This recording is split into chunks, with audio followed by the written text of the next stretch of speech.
Big news directly from MLB. One of the hottest new rivalries officially has a name. The Vedder Cup is now what the rivalry in season between the Seattle Mariners and the San Diego Padres has been dubbed per the report that you saw there from Major League Baseball. What's going on, everybody? I'm Christian Pedersen, back with another episode of Padres Digest. Thank you very much for tuning in. Normally, the last couple of weeks, I've been here breaking down spring training, player reaction to stat updates, predicting what might, all of that kind of stuff. This video, more about the regular season than the others. If you were looking for any of that other stuff, two things. One, hit the subscribe button, so all of it will be coming to you over the next couple weeks as we ratchet up our volume, getting ready for the season. And number two, you can check out all the old stuff that we've talked about over the last couple of weeks. So I watch the games that give you the TLDR of everything going on. This story, though, that we got to talk about, going to be affecting the regular season. And I think the next couple of years, if they are anything like the last couple of years, this is going to be kind of fun. The Vedder Cup is now the name and the trophy design behind the rivalry between the Padres and the Mariners. The Padres and the Mariners are the two towns that lay claim to the upbringing and influencing of musician Eddie Vedder, of probably Pearl Jam is his most famous music. Who knows? In the day and age where everybody knows something from somebody from something randomly somewhere, I don't know where you know him from. But look, famous musician, cool thing. He's going to design a little trophy. It's going to be a thing. It kind of has been a thing. This is, over the last couple of years, been a fun little squad to play in terms of they are a really good pitching team, one of the best pitching staffs in baseball, but have not been fantastic at hitting. So they've been beatable. They've been fun to play. They've been fun to watch.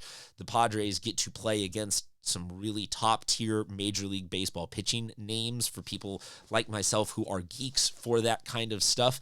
And also, I think just the vibes kind of fit. They're both West Coast. There are some transplants up and down. It's not that far and hard to travel. The two towns kind of match each other vibes-wise. So I think everything seems to mesh perfectly for this to be a fun little series. The first one in May is going to be at Petco.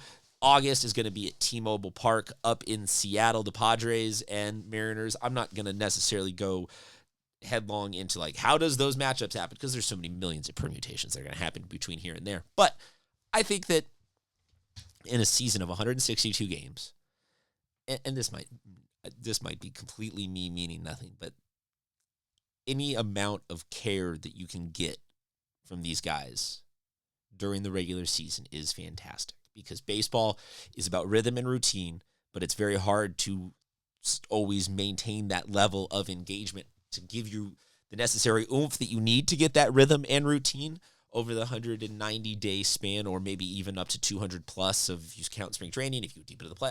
It's a long season.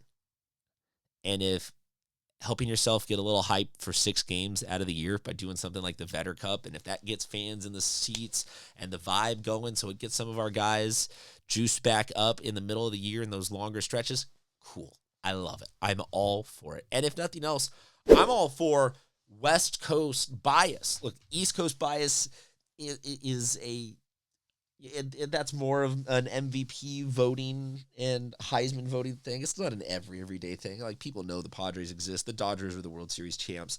I'm not going to cry about it the way you do about college sports or something like that. But East Coast bias still is a market thing. And Seattle and San Diego are two markets that deserve a little bit bigger slice of the pie, and every little bit that we can get from Major League Baseball focusing on a West Coast setup like that is fantastic for the game.